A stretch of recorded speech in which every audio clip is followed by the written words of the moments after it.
Just wanna die.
there, Zootopians!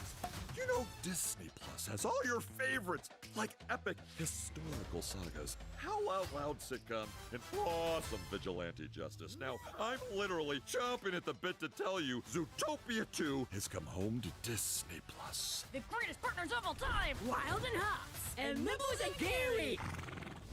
Watch Zootopia 2 on Disney Plus and get more of the greatest stories on Disney Plus and Hulu with this special limited time offer.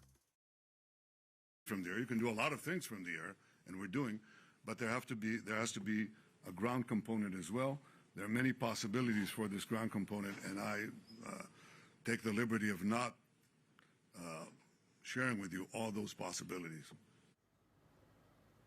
So this is seen as an attempt by Prime Minister Benjamin Netanyahu to keep rallying the public around him, to keep the support for the war high, especially that in Haifa, where we mentioned these hits to the oil refinery, the third hit in just 1 year, all of this is being seen and perceived by the people that the government is not doing enough, is not cracking down enough on the Iranian regime, and maybe is not protecting people as well as it should be. So these remarks are seen as one way Netanyahu is trying to boost morale, to keep the population supporting this war.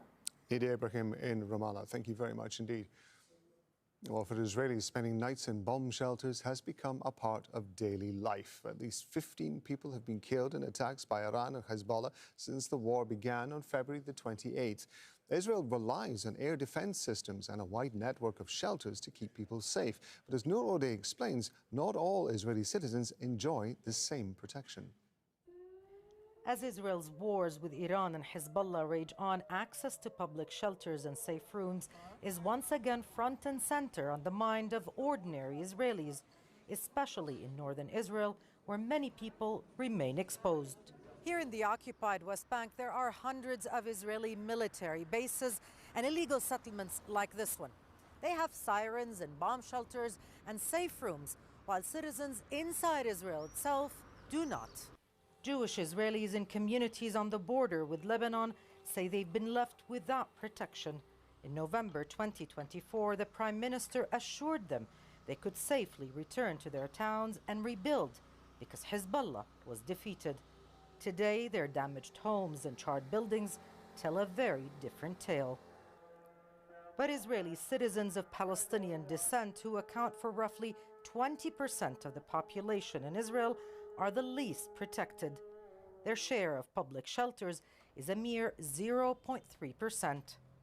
In Sakhnin, a Palestinian-Israeli town of 33,000, there are no public shelters, only a single recently installed, tiny, fortified room. Any self-respecting state would provide security and build public shelters. Look at the Jewish communities. There are public shelters in every town and kibbutz, but in Arab towns, there are no shelters. Palestinian Israelis in nearby Zarazir suffered heavy damage to property from missiles on March 13th. 60 residents were injured.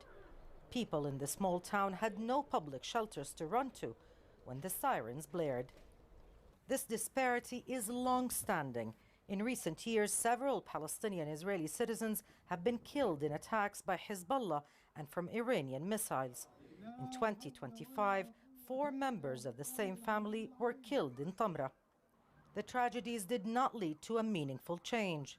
These communities remain without shelters.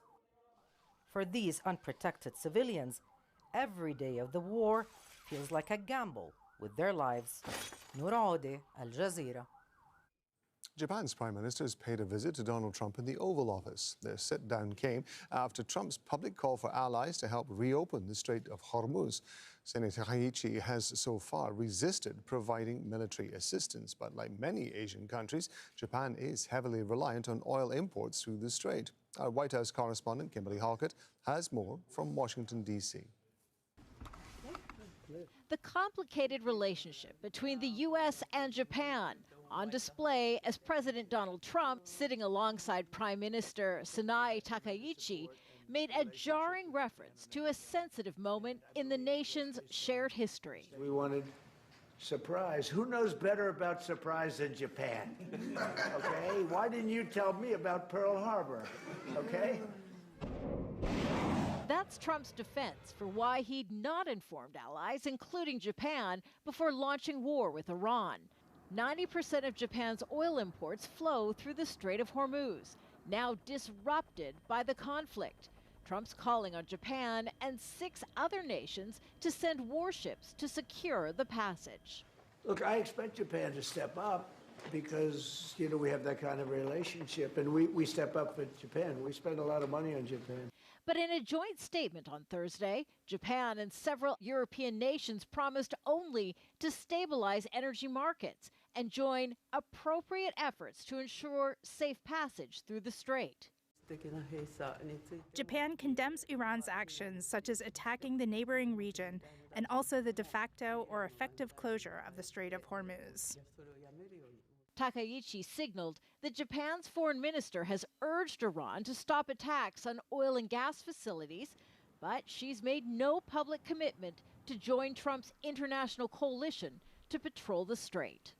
As President Trump calls out allies like Japan to join his coalition to get oil flowing in the Strait of Hormuz, Japan's reluctance to answer Trump's plea is putting a long-standing alliance to the test. Kimberly Helkett, Al Jazeera, the White House. Benoit Hardy-Chachon is a senior lecturer in political science and international affairs at Temple University, Japan. He's joining us from Tokyo. Thank you very much indeed for being with us. Let's first of all talk about that comment that Donald Trump made with regards to the Japanese attack on Pearl Harbor. How comfortable a meeting do you think this was for Prime Minister Sanae Takaichi? Well, it's interesting because before the meeting, this was a meeting that was planned quite a long time ago, long before the war started. So this should have been just a regular meeting between the two very close allies. But this became, because of the Iran war, a very high stakes meeting. There was a lot of trepidation on the part of Japan. Even before Takaichi went to Washington, she talked about what would be very difficult talks with Donald Trump. Things seem to have gone pretty well. She smoothed things over. She used, as Japanese prime ministers will often do, a lot of flattering remarks to charm Donald Trump. And this seems to have worked because Trump had some very positive words about the prime minister and about Japan's potential role. But there's no doubt, to answer your question directly, there's no doubt that this remark seemed to have made the prime minister of Japan quite uncomfortable. As most people know, Japan has a very complicated past, and its history, imperial war history, is something that is a dark moment in Japan's past. So to have this thrown back to the prime minister was something that not only made the prime minister uncomfortable, but also a lot of Japanese people. There has been an outcry, just to build on that, in Japan in response to the Donald Trump's comment. Some have been criticizing the prime minister herself for not responding, but the war itself, the Iran war, is already unpopular in Japan. Now, how could that limit the options that would be available to the prime minister in the event that she decided to some extent to get involved? Yeah, there's no doubt that it limits her options. So clearly, Donald Trump has been putting a lot of pressure on America's allies, and Japan is probably the closest of all of America's allies. So the expectation on the Japanese prime ministers were clear, and they were again repeated to the Japanese prime minister in Washington. Now, what could she do? Japan is very limited by its pacifist constitution, for one, and two, as you rightly mentioned, the fact that Japanese people are very much against this war. It's a war that is very unpopular here, so that limits her options. At the same time, I must say, she recently won in February a very overwhelming victory, the largest margin for any victory in post-war Japan's history. She has 2/3 of the lower chambers, so that helps. That gave her a lot of political capital to not to do anything she wants, obviously, but much more leeway than she would normally have had. But so it's going to be difficult for her to navigate this very complicated moment, especially given the limitations on Japan's actions. Yeah, Japan, I understand, has signed a joint statement with other countries saying it would take steps to stabilize energy markets. Now, the immediate reaction that we had seen within the markets was to release strategic oil reserves. But as we know, that's a kind of one-shot deal. You do it once, and replenishing those stocks are tricky. How do you think Japan would try to stabilize the energy markets? Very difficult. It seems for now that it's still being under consideration in Tokyo as to what Japan can actually do. And in fact, it's the same thing for other American allies, including the other European countries that signed this statement. We seem to have seen a statement to try to appease the American president without really any clear commitment, because clearly that statement remained very vague.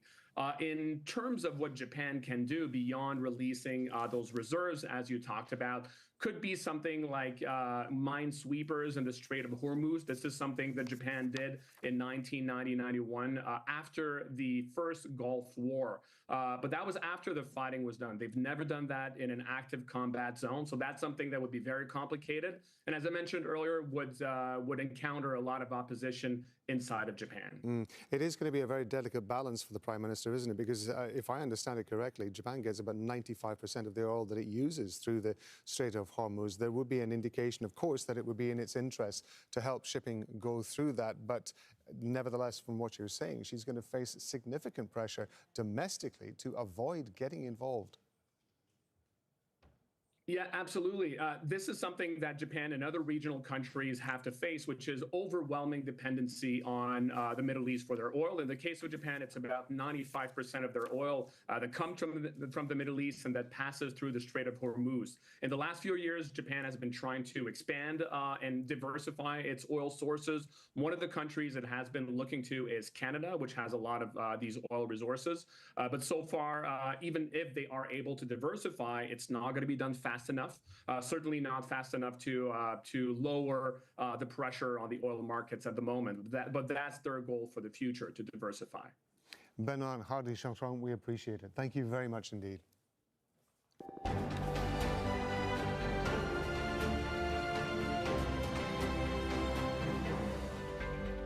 And you're watching Al Jazeera. Reminder of our top stories this hour. The US and Israel have launched more strikes on Iran. State media are reporting the spokesman for the Revolutionary Guard was among those killed in the latest wave of attacks. The IRGC says it will not allow his death to weaken morale. Crews are working to contain a fire at Kuwait's Al Ahmadi port refinery. It was caused by one of the latest Iranian retaliatory attacks on Gulf energy facilities. They follow an Israeli strike on an Iranian gas field on Wednesday.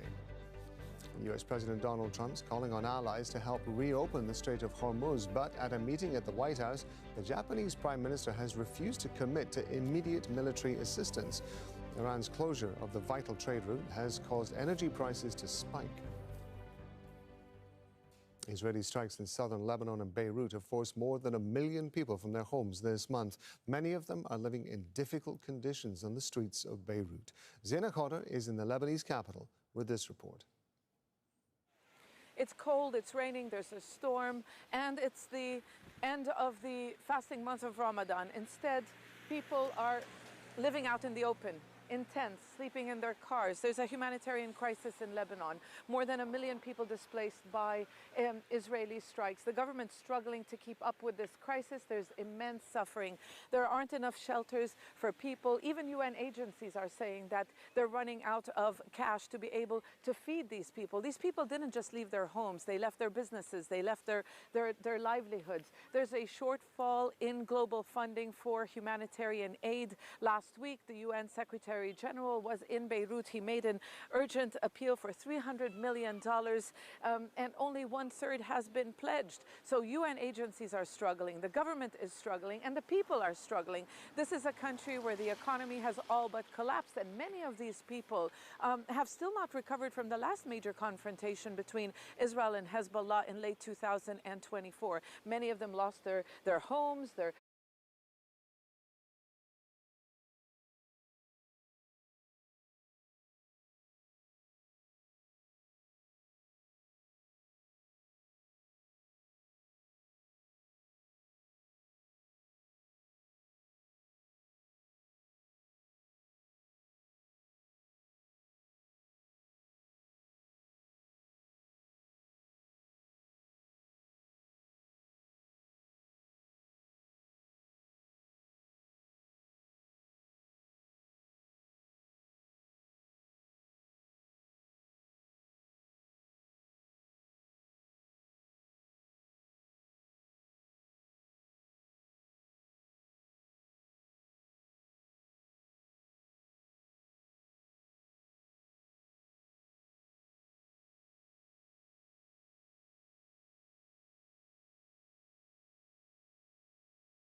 there, Zootopians.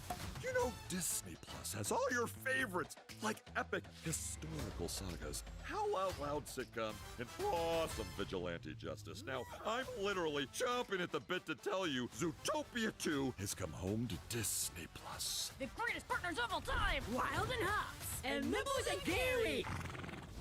Watch Zootopia 2 on Disney Plus and get more of the greatest stories on Disney Plus and Hulu with this special limited time offer.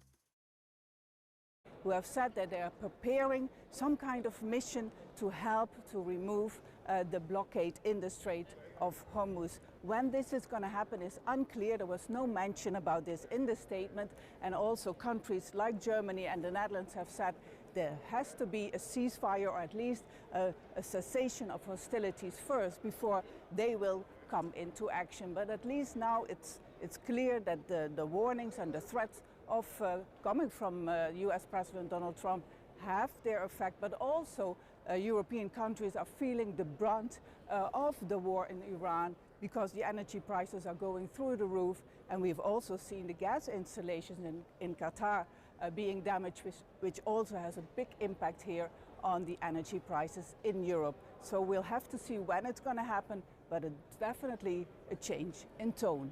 Step Fasten, Al Jazeera, Brussels. Well, while several countries are struggling to cope with rising energy prices, others may stand to benefit in the long run, and that includes places like Canada and Algeria. Kulsum Sharif explains.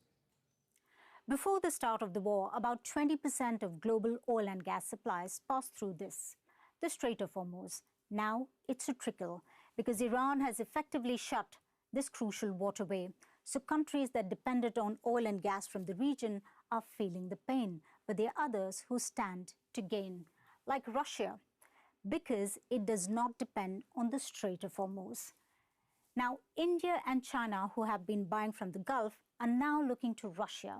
And President Donald Trump has lifted sanctions on Russian oil at sea. That means countries that risk getting fined for buying Russian oil now have a reprieve.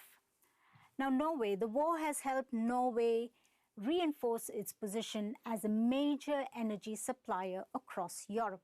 Its energy companies have been profiting from high prices.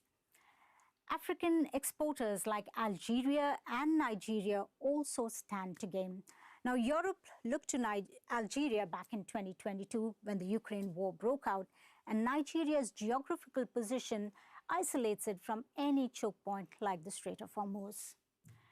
And across the Atlantic, we have Canada, the world's fourth largest oil producer. Now, markets in Asia and Europe are looking at it as a possible alternative.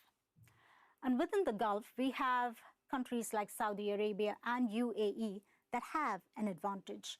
Well, they can use the Strait of Hormuz and they use it, but they also have pipelines, but only a fraction of their exports have been able to move through these.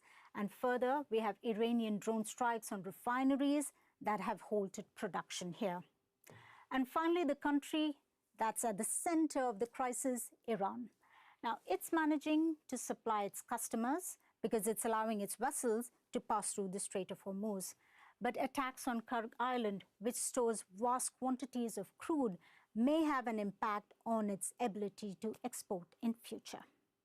Well, rising oil prices are driving up costs for Brazil's farmers during harvest season, where imported fuel powers vital machinery. With most cargo moved by road, higher diesel and fertilizer prices are now pushing inflation up ahead of a crucial election.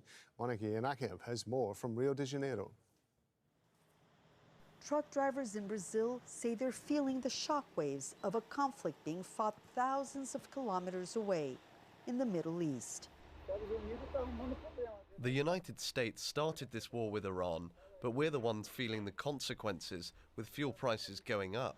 They've been threatening to go on strike, potentially bringing Latin America's largest economy to a standstill. More than 60% of cargo goes by truck, and Brazil imports between 20 and 30% of all the diesel it consumes. As oil prices rise, the cost of harvesting crops and transporting them to ports is climbing quickly. That's pushing up inflation and creating a political challenge for President Luiz Inácio Lula da Silva, who is seeking a fourth non-consecutive term in October's election. Earlier this month, he cut fuel taxes and introduced emergency measures to protect consumers. But it may not be enough. Brazil's powerful agribusiness sector, highly dependent on imported fertilizers, warns the conflict is causing further disruption. 35% of the urea we use as fertilizer comes from Iran and Oman. With the war, both imports from that region and our exports are being affected. The result could be higher food prices at a sensitive moment, just months before voters head to the polls. Monica Yanakiev, Al Jazeera, Rio de Janeiro.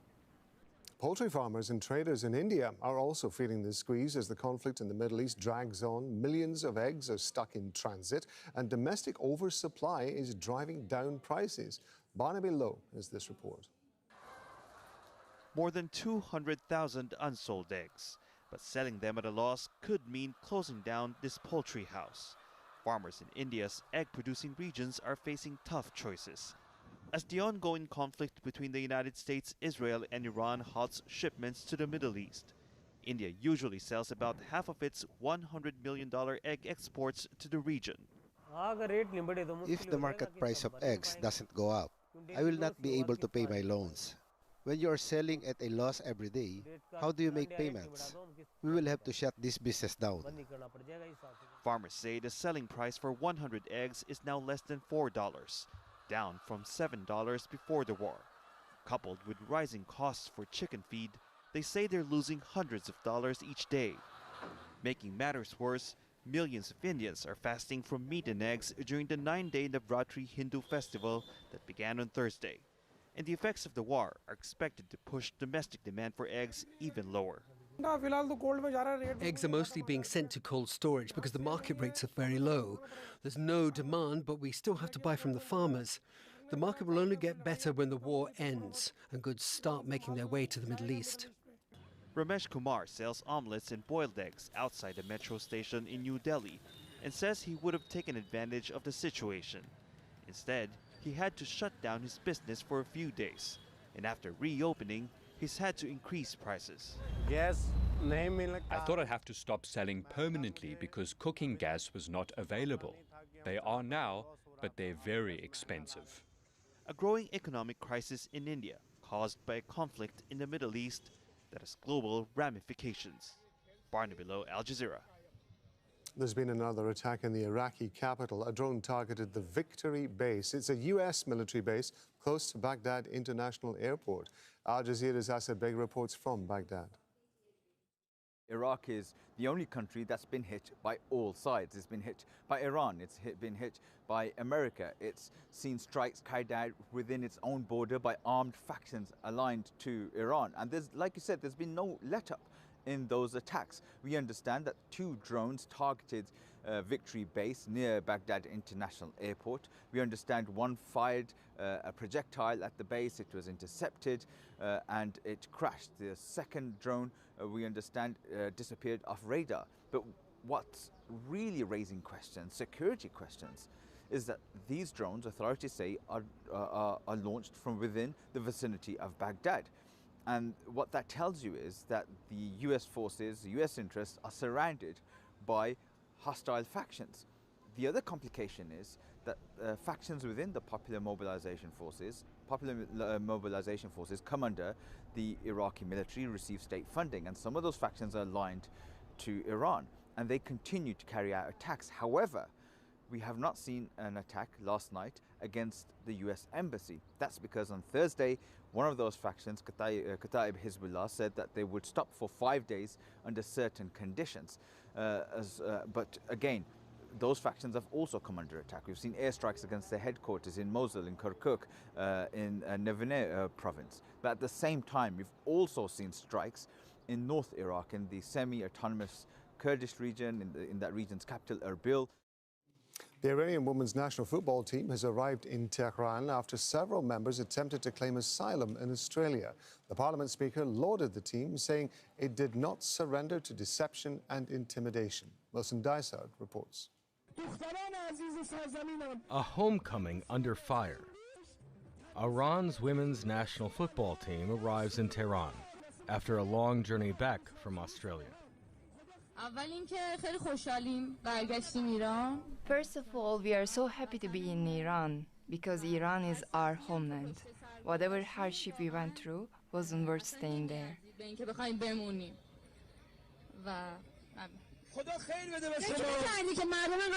Did you see? I saw, city by city, how such large crowds of people came to welcome you. I wasn't expecting this many people to come to welcome us, and I'm happy to be the daughter of Iran. Just weeks ago, the team remained silent during the Iranian national anthem at an Asian Cup game in Australia. Iranian state television branded them wartime traitors. Now the government is casting them as wartime heroes. Our girls in Manab, some of them wish to be like you. Their wishes now lay in graves because the enemy came after our country. You showed that Iran is Iran because it has people like you. All of our missiles are backed by our people, and you were fighting another war. In these 20 nights, every night, people were in the streets, all of them. The whole country was waiting for your arrival. Welcome home. Welcome home. 7 members of the team had escaped their Iranian government minders in Australia, seeking asylum there. But 5 ultimately decided to join their teammates and return home. In Australia, people are able to change their mind, people are able to travel. And so we respect the context in which she has made that decision. Fateme Pasandide and Atife Ramazani-Sadeh have received humanitarian visas in Australia and have been pictured training with a team in Australia, the Brisbane Roar. Like their homelands, their future is uncertain, but 21-year-old Pasandide posted an optimistic message on Instagram. Everything will be fine. Wilson Dysard, Al Jazeera. Okay, let's take a look at some of the day's other news stories now. Palestinian families in the Gaza Strip have been celebrating Eid al-Fitr as they struggle with severe shortages. Israel is continuing to attack the Strip and to impede the entry of supplies like food and fuel and medicine. Temporary markets have been set up across the city for essential items as residents battle with rising prices and limited access to basic goods. This year marks the 3rd consecutive Ramadan under Israeli restrictions.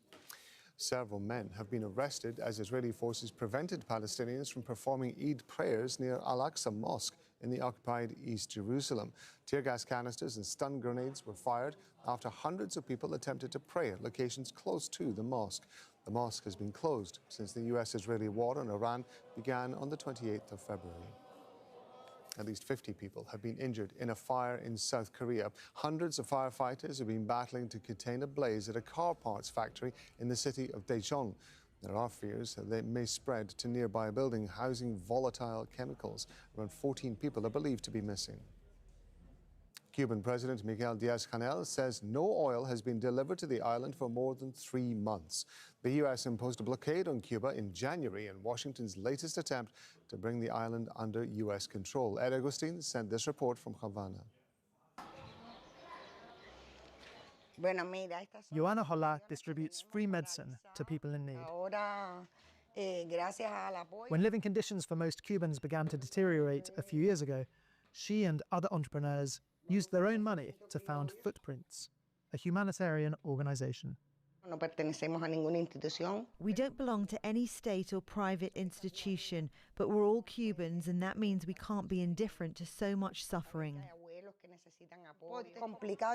But now, both her business and her humanitarian work have ground to a halt. That's because since late January, US President Donald Trump has imposed an effective oil blockade on the island. The Trump administration hopes that by depriving the island of fuel, it will overthrow the Communist Party, or at least force the nation to become more economically dependent on the US. The policy is hurting the most vulnerable. Joanna can no longer fill up her car to make deliveries. Boxes of vital medicine are gathering dust. The effects are evident across Cuba. Hospitals are working with skeleton staff because public transport has been cut. Thousands of surgeries have been suspended. Washington is attacking the very infrastructure that sustains life for the 9 to 10 million Cubans that live on this island. It's not only electricity, it's not only transport, it's drinking water, it's refuse collection, it's even hospitals. And some health experts warn that infant mortality rates are very likely already increasing. Last week, President Trump said there might be a friendly takeover of the island. On Monday, he had a new formulation.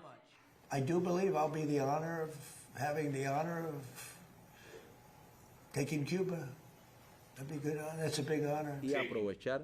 Deputy Prime Minister Oscar Perez Oliva Fraga on Monday said Cubans living abroad, including in Florida, will soon be able to make direct investments in Cuba's growing private sector, a move seen by some as a gesture to Washington.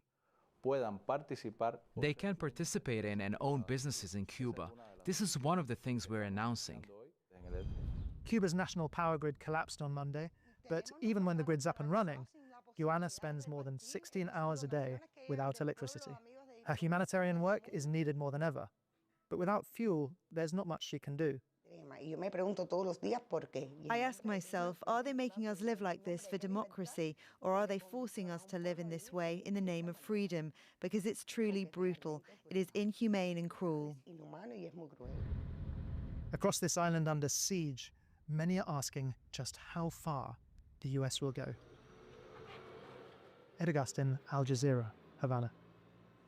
I'm going to be back in a couple of minutes with more of our extensive coverage of the war between Israel and the US and Iran. Don't forget the website, of course, aljazeera.com. I'm Rob Matheson. Stay with us on Al Jazeera.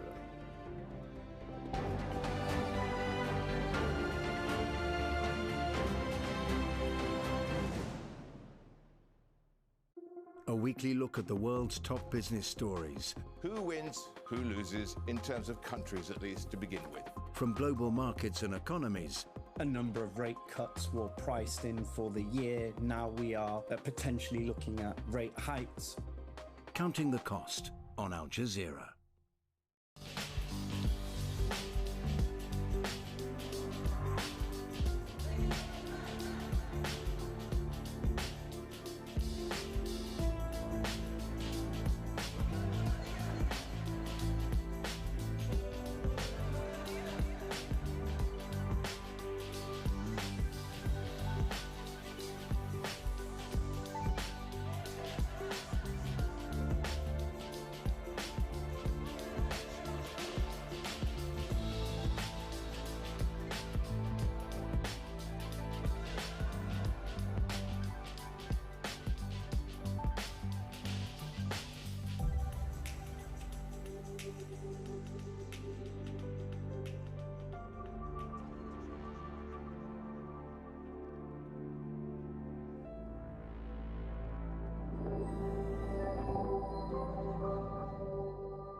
I'm Rob Matheson. You're watching Al Jazeera's extensive coverage of the conflict between US, Israel and Iran.